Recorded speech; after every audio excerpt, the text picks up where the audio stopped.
Recently, the Ontario government announced it will be making some changes to the Ontario Disability Support Program. For those of you who live outside of Ontario, the ODSP, as it's often referred to, is Ontario's primary social support system for people with disabilities.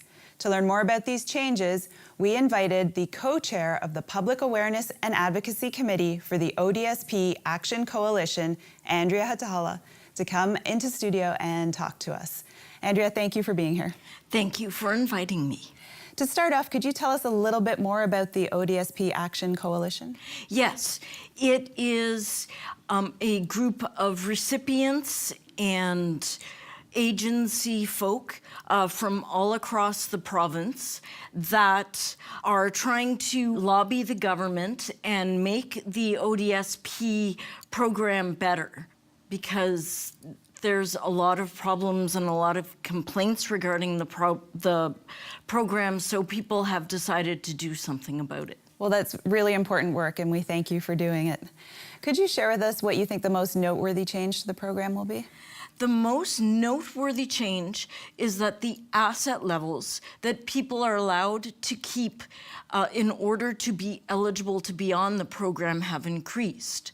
So for a single person, it used to be $5,000, but as of September 1st, it's increased to $40,000. And for a couple, it used to be $7,500, but it increased to $50,000. And like, if you get an inheritance, or if you've worked, you don't have to spend as much money. To be eligible, you can keep that amount of money. Right, so yeah, that is a significant change. Yeah. Could you tell us some of the other changes? The monthly allowance of money that you're allowed to receive as gifts or honorariums has increased from $6,000 to $10,000 for both programs. Sometimes folks get money from their parents, or they do some odd jobs and get money just you know, for doing odd jobs and stuff. And it's not really counted as employment, it's counted as gifts or honorariums. Right. So you must be really happy with these changes that have been made. Why do you think it was so important that these changes had to happen? Well, people won't be as desperate. They won't be as angry. They won't have to spend down their money as much before going on the program.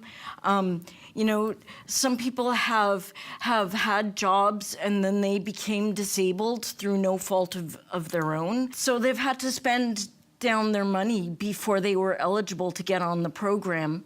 And people won't be as desperate. They won't be as impoverished.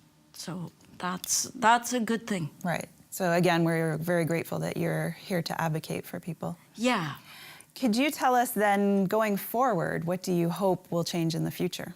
We hope that there is an asset or a rate increase, because even though we are allowed to keep more money, you know, we don't get that money, so we need more money to live on, because people are still kind of impoverished when they're on the system. A rate increase that's greater than 2%. Also, we hope that the program just becomes a little more chill, like, you know, customer service and people having to deal with their workers is often a problem, and we get recipients complaining about the customer service, so we hope that gets better. Well, Andrea, thank you so much for taking the time to come in and explain this to us today. No problem. For those of you at home who want to know more about the Ontario Disability Support Program Action Coalition, visit their website at odspaction.ca.